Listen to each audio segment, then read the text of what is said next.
Robert Thomas just had his NHL All-Star draft, and he ended up on a team that I am actually quite surprised that he ended up being on, but happy about this. This is all coming up here on Locked On Blues. You're Locked On Blues, your daily podcast on the St. Louis Blues.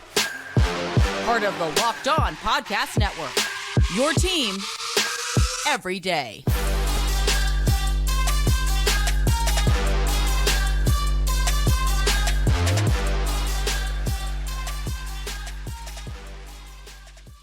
Hello, and welcome back to Locked On Blues. I am your host, Haley Taylor Simon, talking to you all things about our St. Louis Blues here on the Locked On Podcast Network, your team every day. I'm going to do a little bit of a disclaimer. I'm a little under the weather. I sound very congested, a little nasally, but I do need to get this episode out. So I do appreciate you listening to this, watching this, and hopefully I don't sound too congested on here. So, Robert Thomas had his All-Star draft, and I'm going to talk about that, evaluating Schenner, and then will the break truly be a reset? So, a lot to talk about on today's episode of Locked On Blues. Today's episode is brought to you by FanDuel. Make every moment more. Right now, new customers get $200 in bonus bets if your bet of $5 or more wins. Visit FanDuel.com/lockedon to get started. So Robert Thomas went down to Toronto for the All-Star games, and they had the draft tonight. I'm going to be honest, it was a little bit boring, but he did get selected to be on Team McKinnon, so Nathan McKinnon from the Avalanche. And I do think this is a cool fit. Obviously, we're keeping it in the Central, but Thomas is such an asset, and I think that, his peers recognize that in the NHL. And I do have to say one thing. I am very annoyed when it comes to this NHL All-Star game that they only have 7 out of 32 teams representing in the skills competition. I don't understand necessarily why the NHL thought that was a good idea. And I get it. Players want to do it. Some players don't want to do it, but we don't have any indication of players that don't want to do this. And to have only 7 out of 32 teams represented, it just seems to me a little bit bland. And if you think about who's in the All-Star games this year, it's a lot of the Canadian teams. Granted, this game is in Toronto, so I did expect a couple Maple Leafs players, right? But it just seems like there's a lack of representation throughout the NHL. And I'm not saying that this is bad. I'm not saying that this is good. I'm just kind of confused on why the NHL thought this was a good idea. But again, who knows? I could be wrong. This could be a fantastic idea. Maybe the guys didn't want to do it. I just thought that, in the past, one of the coolest things about the All-Star game was having all the players be able to compete in the skills competition. I just thought that was a cool thing. Like, you got to see, Eastern teams and Western teams truly mix. And it just was a unique game, not games, it's not the game, but a unique like atmosphere, I guess, in a sense, where you truly did see like all of these players, combined. And for me, like, Robert Thomas is so special, and I'm a little bit biased, but I just hate that he's just going to be playing in the games. Again, it is an honor to be at the All-Star game, and I completely understand that. But just to have some more of Tom, or even doing the passing, he's such a good passer. They don't have him there. I mean, nothing, like the speed, the accuracy, nothing. It's the same guys that you would expect to see. It's the Austin Matthews type of guys. And I get it, like, they're big faces in the NHL, but did we truly lose what the meaning of All-Star games actually were, where all 32 teams were represented? I mean, even if you think about the Golden Knights, and I know this is a Blues podcast, but just it has relevancy. Their player, Jack Eichel, can't play because he's injured, and they can't bring in a substitute. It just seems to me that the only focus with this All-Star game is truly the Canadian teams, and more specifically, the Maple Leafs. I mean, they have a good amount of guys on the Leafs representing. I get it. It's their hometown. I get that. But it just seems like everybody else they don't care about. I mean, I love Louis, our mascot. He has gotten more posts on the NHL than Robert Thomas has. Because again, they want things that people are going to click on. So mascots, people, I guess, like to see, and they do a lot of stuff with the mascots. But I'm trying to see Robert Thomas I mean, I love Louis and I'm always gonna love Louis, but I just feel like the NHL could have done a little bit better of a job making this more fair in a sense. Um, it was funny though, because Tomer was on the red carpet and he was obviously signing autographs and he signed somebody with a Pittsburgh Penguins jerseys, all-star jersey, and it kind of cracked me up a little bit just because it's like out of all the photos, but he seems happy and obviously he's well respected enough by his peers, especially Nathan McKinnon, to pick him and select him. And that's the thing. I just hope that Thomas takes this as such a positive, right? Where he's going to be able to go back to St. Louis and say to the guys, hey, listen, like I was among some of the best in the league and this fired me up. I don't know. I just think that this is going to be a very special week for him. He's going to be treated like a celebrity all week, um, which he should, but it's just I don't know, like, it just rubs me the wrong way. Was anybody else mad about that too? About the fact that, I don't know, that am I wrong for being upset? I don't know. It's not that I'm wait, did I say McKinnon? Why did I say McKinnon? Wait, hold on. I think I messed up the team that Thomas was selected on due to my rant. So if you want me to redo this episode, I could, but it's McDavid. And I do apologize. I said McKinnon. You know why I said McKinnon? Because I was still thinking about the Central and McKinnon, McDavid. It's all the same. McDavid, which is that's what and I was thinking that too. And I don't know why I thought McKinnon. He was selected by McDavid, which is a good thing. Even better. I'm sure McKinnon would have selected him too. And yeah, so that is good. And Will Arnett, Oilers. I don't know why, because like the Oilers, but yeah. So on the team, it is McDavid, Drysdale, Hellebuck, Pasternak, Dallon, Reinhardt, Bobrovsky, Jenner, Suzuki, and Hurdle. So it's cool. I mean, obviously, I'm happy for Thomas. But yeah, you know what it was? And he was standing next to McKinnon. That's what it was. I just got so messed up for a second. Oh my gosh, I told you I'm a little bit under the weather, so do not come at me. My initial rant still stands. So it seems like a solid team, honestly. 9 skaters, 2 goalies. But Thomas is just, he has this like swag about him, right? And he just seems happy to be here, which is a good thing. But I am happy for him. So I think overall, Robert Thomas, he's doing the thing. And it's funny. Well, not like funny, but at the end of the day, as silly as the All-Star game can be, it is a momentum boost in a way. So I am looking forward to seeing what else is going to happen. It's going to be cool seeing Thomas play with one of the best in the league. And yeah, so let's go, Robert Thomas. It's always Robert Thomas season. And everybody always asks me, they're like, oh my gosh, who's your favorite player in the NHL? And I'm like, Robert Thomas, because how could it not be Robert Thomas? He's probably the most underrated player in the NHL.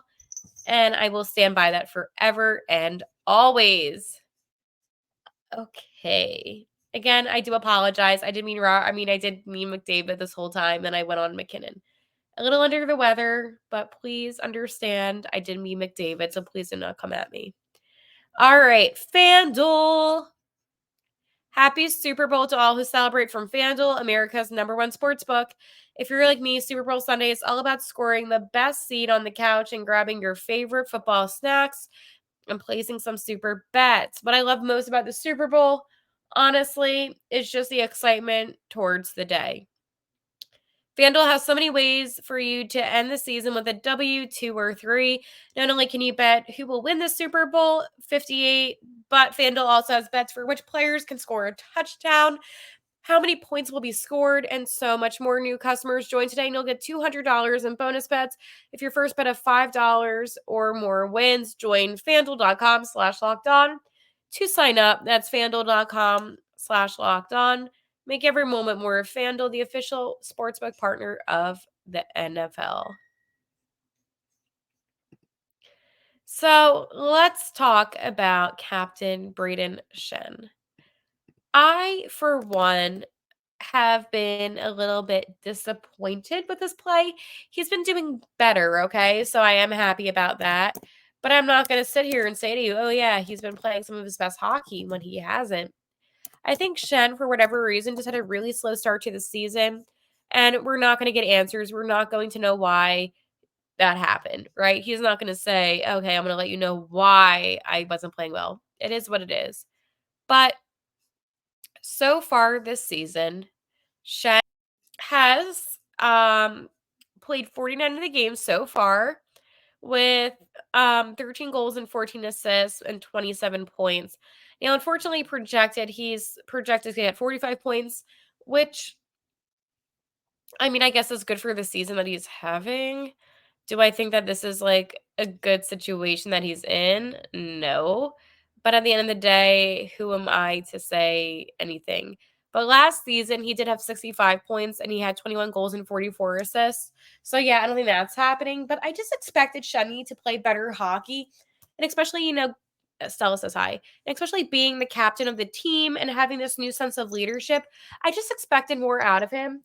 And I am quite surprised that we've been seeing him play a little bit of a slower game, not as physical.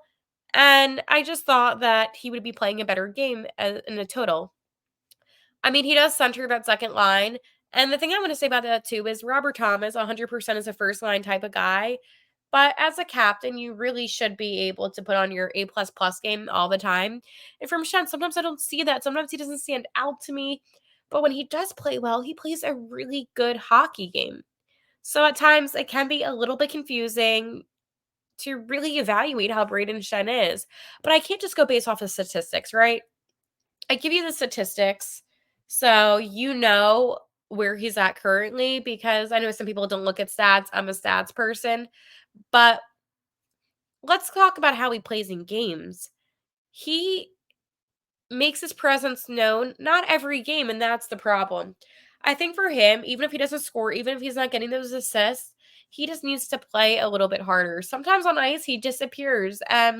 There's been games where I'm watching and I'm like, is Shenny even playing just due to the fact of how unnoticeable he is? This is a huge problem.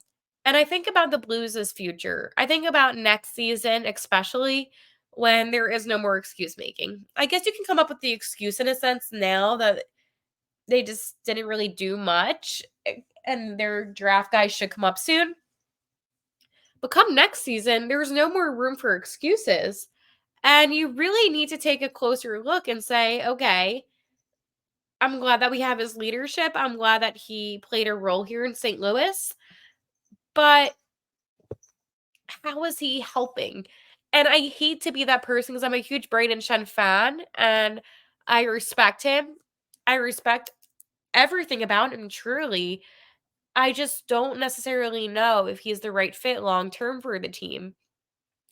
In hockey, I always have the saying, you need to get younger. And I think let him finish out his contract and make a decision. But I just don't see him improving drastically after this break. And if I had to give a letter grade to how he's played in the first half of the season, I would say a C plus. He had a Hattie against the Avs. I mean, he's not a bad hockey player, is what I'm trying to say. He's good. He just this season, for whatever reason, it just hasn't been what I'm used to him doing. And maybe I'm a little too critical. Maybe. But I'm passionate and I truly just expect the best from our players. And I'm seeing other guys on the team step up big time, like a Jake Neighbors. And I'm like, okay, Jake Neighbors stepping up, good thing, 100%. But at the same time, we're Shen. And I always feel like I'm saying that. Now, luckily, I am happy about the fact that, Shenny got a couple OT goals lately. Like, I'm happy that he's making moves, okay? And I'm always proud of Brayden Shen. But it just needs to be more consistent. Because you think about the guys that have that consistency, it's a Robert Thomas, a Pavel Buchnevich, That's it.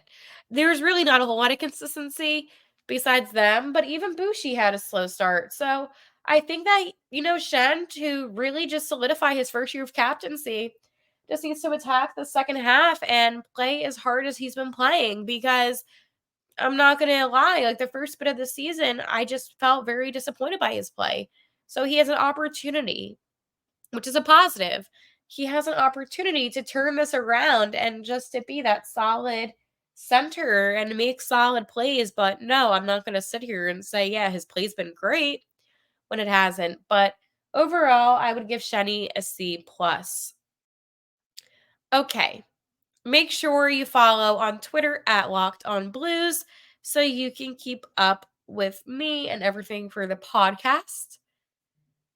Oh man, this is probably the roughest episode I've ever had to film because I feel like I cannot breathe right now, but it got to get done. So will the break truly be a reset? I sure hope so. I think the break will be a reset, but I think the problem is, and this is what I talked about on yesterday's episode, is sometimes these players really get into their heads. So as long as they attack the break in a way where, hey, we're going to reset. We just had a 5-game win streak, our best slate of hockey. Yeah, we had a bad loss to Columbus. Water under the bridge. And that's how you have to look at it. You have to look at it as this. You know what? It did suck. It wasn't good. It was a bad game. But that doesn't take away from the 5-game win streak against some of the best teams in the NHL, against the Canucks, the Flames, if you want to say that they're one of the, I mean, they were a tough team for the Blues. But the one thing I will say is those 4-3 OT wins, no more of that. I have to say, it got a little old. Like the first couple times, I'm like, oh, that's awesome. And then I was like, oh my God, is this a pattern now? But the Blues should be proud of themselves. They did play some very good hockey. And the break is a reset, as I said. But also at the same time, this gives you and I time to focus on the prospects on the Thunderbirds, which I will get into, obviously, during the break. But the reason why I'm not at the moment is because I wanted to address some of the things going on with the Blues themselves. And I think for the Blues, it's February now, next month, the trade deadline, March 8th, so it's approaching. And this team really needs to be strategic about what their next steps are. Do I think that everyone is safe? No. But do I think it's a tricky situation due to the no trade clauses and contracts? Yes. So it could go 50-50. Something could happen, something couldn't happen. But that's truly up to Doug Armstrong. And do I think he has what it takes? I sure hope so. Do I think he will do it? I don't know, and I don't have the answer. If I could make a move, if I were to make a trade, I would potentially, I don't know. See, this is difficult because everybody has a no trade clause that I would get rid of. So maybe I wouldn't make a trade. I was going to say try to move Kevin Hayes potentially, but I don't know. He has a no trade clause. They all have no trade clauses, which is so annoying. There's only like 2 defensemen that don't have a no trade clause, and Perunovic will be an unrestricted free agent next year. So I don't expect him to, obviously, I don't expect the Blues to sign him, but it's one of, I know my cat is helping me feel better, but it's just one of those things where at the end of the day, this team has a lot to work on, a lot to improve on, and I think that they can do it. Today's episode, I'm going to end a little bit early. I probably have talked the most I've talked all day doing this episode. I don't have a fever, so do not worry. It's not anything serious. I have a little bit of a cold and congested, and I feel like I cannot breathe. But as I said, I had to come on here to talk Blues hockey with you all. I'm going to take some NyQuil and get to bed. Hopefully it actually works, because sometimes these medicines do not work.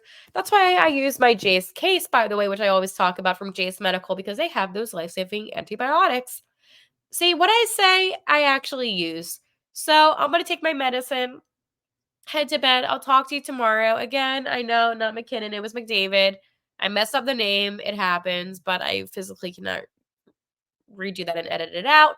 So, on that note, like always, let's go Blues.